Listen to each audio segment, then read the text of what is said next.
네, 여러분 안녕하십니까. 온브레인 TV의 지식 소믈리에 서가산입니다. 예, 오늘도 여러분께 필요한 지식만 쏙쏙 뽑아서 소개해 드리려고 하는데요.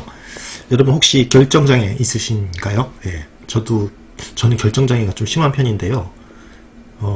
쇼핑을 하러 가서 예를 들어서 그 수많은 상품이 나와 있으면 어떤 걸 골라야 될지 진짜 난감할 때가 많죠. 예. 예, 저는 다른 사람도 그런지 모르겠는데 저는 언젠가 한번 뭐였더라? 아마존이었나? 책 사러 아마존 들어갔는데 결국에는 로마 시대 동전을 보고 있더라는 그런 슬픈 추억이 있습니다. 예.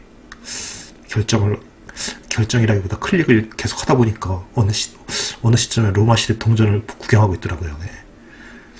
콘스탄티누스 황제 시대의 동전 2개를 그래서 구입을 했는데 나중에 보니까 가짜더라고요. 예, 그런 슬픈 추억이 있습니다.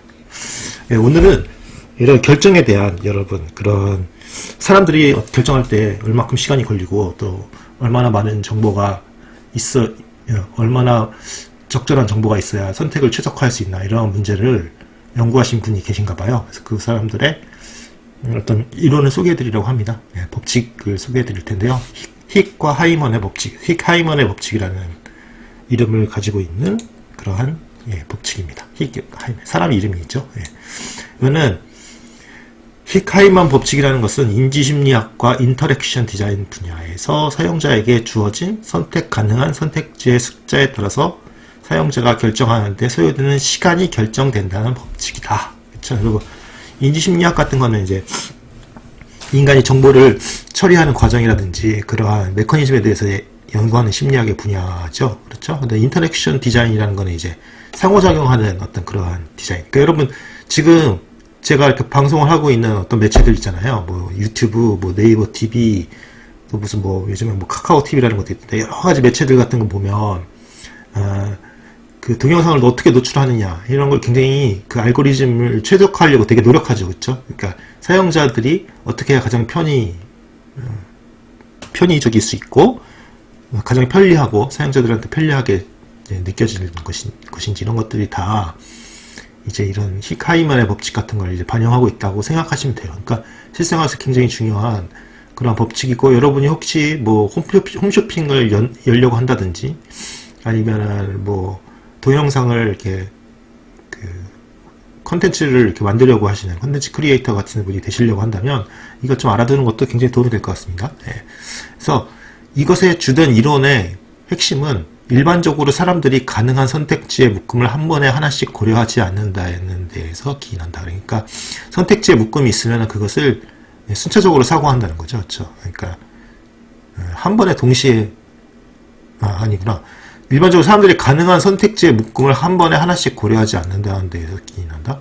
무슨 말인지 모르겠네요. 대신 사람들은 선택지들을 분류로 나눠서 사고한다. 결정에 있어서 각 단계마다 남아있는 부분의 선택지를 제거하는 방향으로 사고한다고 합니다. 그러니까 일반적으로 사람들이 가능한 선택지의 묶음을 한 번에 하나씩 고려하지 않는다는 데서 기인하고, 그 대신 사람들은 이게 중요하네요. 선택지들을 분류로 나눈다. 어떤 덩어리로 이렇게 나누어서 사고를 하면서 또 결정에 있어서 각 단계마다 남아있는 부분의 선택지를 제거하는 방향으로 사고한다고 합니다. 예.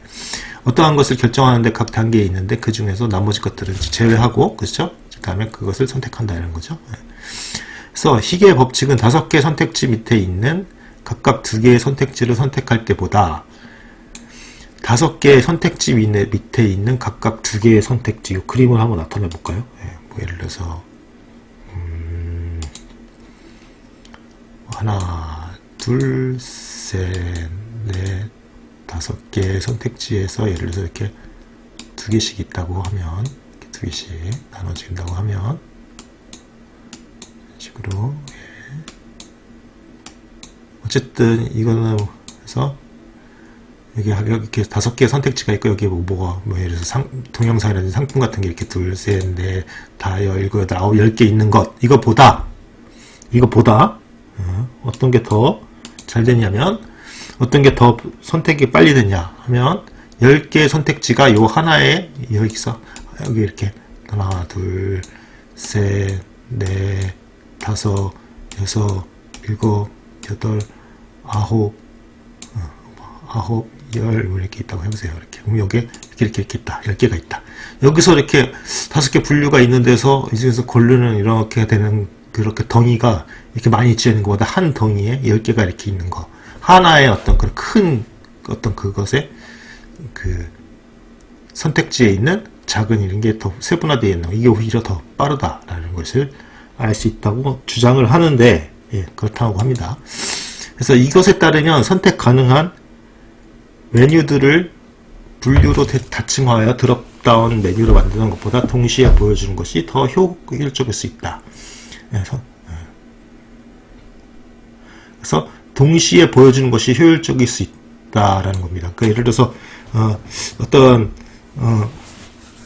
덩이를 많이 지어가지고 예를 들어서 그러니까 유튜브로 생각하자면 재생 목록이 아주 많고 그 안에 조금 동영상 있는 것 이런 것보다 재생 목록을 조금 줄이고 그쵸? 그 안에 동영상을 조금 많이 넣는 거 이것이 그거죠. 예. 이것이 바로 더 선택에 유리하다라는 것입니다. 그래서 여러분들이 만약 유튜버를 하신다면 재생 목록을 아주 많이 만들어 놓고 거기에 이렇게 동영상 조금 있는 것보다 그쵸? 예. 재생 목록이 적더라도 조금 그것에 동영상을 더 많이 채워놔서 그 분류별로 들어가서 거기 안에 선택할 수 있게 하는 게 더 효율적일 수 있겠죠. 예. 여기서 이거 그렇게 보시면 될 것 같고요. 예. 그래서 희귀 법칙에 따르면 결정에 걸리는 시간은 두 가지 주요 요소에 결정되는데 첫째는 선택지에 대한 사용자의 친숙도이고 그렇죠. 여러분 예를 들어서 어떤 플랫폼에 들어가서 그 플랫폼을 자주 사용하면 역시 당연히 그 선택하는 데 걸리는 시간이 줄어들겠죠. 그렇죠? 예. 또 하나는 선택지의 형식 그렇죠. 어떤 비디오냐 아니면 소리냐 영상이냐 뭐 이미지냐 이런 것에 따라서 그렇죠. 더 예를 들어서 뭐 동영상 같은 경우에는 시간이 좀 걸릴 테니까 그렇죠. 그것을 검색하는 데 걸리는 시간이라든지 아니면 그것을 일단 열어놓고서 조금 확인하는 데 걸리는 시간이라든지 이런 것들이 되게 그거겠죠. 그걸 더 걸릴 수가 있겠죠. 그래서 수학적으로 표현하면은 여러분 제가 이 세상에서 가장 약한 게 수학인데 어쨌든 한번 봅시다. 이런 걸 우리 도전해서 부딪혀서 깨지더라도 우리 이런 거는 한번 알아보고 가야 됩니다. 그쵸? 네. 제 말이 좀 틀렸으면은 여러분 수학 잘 아는 사람들은 좀 와서 좀 교정해 주세요. 네, 부탁드립니다. N은 선택지의 숫자이고 T는 선택에 걸리는 시간이다. 선택에 걸리는 시간. 그쵸? T는 시간이고 그러니까 이게 지금 선택에 걸리는 시간을 나타내는 건데 로그 함수네요. 로그. 그쵸? 네. 그 다음에 N은 선택지의 숫자. 선택지가 늘어날수록 어떻게 되겠습니까? 시간은 당연히 증가하겠죠. 그렇죠? 이렇게 당연히 그렇겠죠. 여러분 한 개의 선택지가 있고 두 개의 선택지가 있을 때 다르겠죠. B는 실험에 의해서 측정된 상수이다. 그러니까 실험에 예를 들어서 아까 전에 보면 친숙도라든지 뭐에 따라서 달라진다고 그랬잖아요. 매체 형식에 따라서 달라진다고 그랬으니까 그것에 따라서 B가 달라질 수 있겠죠. 그러면 B를 1로 놓고 일단 B를 1이라고 해보세요. 이거는 그냥 뭐 내가 임의로 정해볼게요. 그러면 그냥 로그 2에 n 플러스 1이 되죠. 이게 그 로그 함수로 되어 있으니까 예를 들어서 선택지가 하나다. 그러면 어떻게 됩니까? 로그 2가 되니까 로그 2, 밑이 2에 2가 되니까 어떻게 됩니까? 1이죠. 1. 그게 만약에 1이다. 한 가지 선택지가 있을 때 시간을 1이라고 놓으면 두 가지 로그 2의 3은 그러니까 만약에 선택지가 3개다. 3개일 때는 어떻게 됩니까? 4가 되죠. 4. 로그 2에 4가 되니까 2가 되니까 선택지가 4개로 늘면 시간은 2배가 되겠네요. 그쵸? 그리고 선택지가 7개가 되면은 3배로 숫자가 늘어나고 이렇게 되어 있습니다. 그렇죠? 예. 이것이 이렇게 비례해서 로그에 비례해서 선택지 숫자가 늘어날수록 시간이 증가하는 걸 알 수 있는데 이것도 다른 방식으로 정보 이론에 의한 엔트로피에 의해서 이렇게 간단하게 pH로 나타낼 수 있는데 이 h를 이렇게 표현을 하는데 여러분 엔트로피라는 거 뭡니까? 물리학에서 얘기하자면 뭐 사물의 무질서도 정도로 뭐 얘기할 수 있겠죠. 예, 그래서 엔트로피는 증가하는 방향으로만 진행되죠. 그렇죠? 엔트로피라고 하는 엔트로피 법칙이 그렇죠. 우주에 어떤 모든 것이 닫힌 계에서는 엔트로피가 증가하는 방향으로만 진행됩니다. 그렇죠? 닫힌 계에서는. 예. 근데 그런 얘기 하죠. 그럼 왜 그러면 이 지구의 생명체들은 엔트로피를, 그 생명 활동, 엔트로피가 낮아지는 활동인데 이런 거 어떻게 존재할 수 있느냐. 이제 그거 같은 경우에는 지구는 닫힌 계가 아니잖아요. 지구는 태양으로부터 에너지를 흡수하니까. 근데 어쨌든 그러한 엔트로피 법칙을 정보 이론으로 변환할 수도 있습니다. 그러면 여러분, 정보는 어떠한 경우에 엔트로피가 높을까요? 여러분, 정보가 무작위성이 높을수록 정보량은 적어질까요? 낮아질까요? 여러분, 예를 들어서 동전을 던졌는데 계속 앞면만 나온다고 해봅시다. 그럼 여러분, 정보량이 높습니까? 낮습니까? 네, 여러분, 정답은 정보량이 낮죠. 계속 한 면만 나온다면 그건 정보량이 낮죠. 그런데 진짜 그 동전이 완전히 무작위로 나온다. 다음에 앞이 나올지 뒤가 나올지 전혀 알 수가 없다면 정보량이 높죠. 그렇죠, 여러분? 그러니까 어떤 무작위성, 어떤 조합의 무작위성이 높을수록, 예상하기 힘들수록 엔트로피는 높겠죠. 그래서 이것도 그렇게 생각하시면 돼요. 그러니까 정보가 무질서도가 높을수록 어떻게 됩니까? 선택하는 데 걸리는 시간도 당연히 높아질 수밖에 없겠죠. 그렇죠? 그런 것을 의미하신다고 보면 될 것 같고요. 그 다음에 인터랙션 디자인에서는 예를 들어서 한 개의 선택지를 선택하는데 1초가 걸렸다면 두 개의 선택지를 선택할 때는 1.8초가 필요할 수 있다.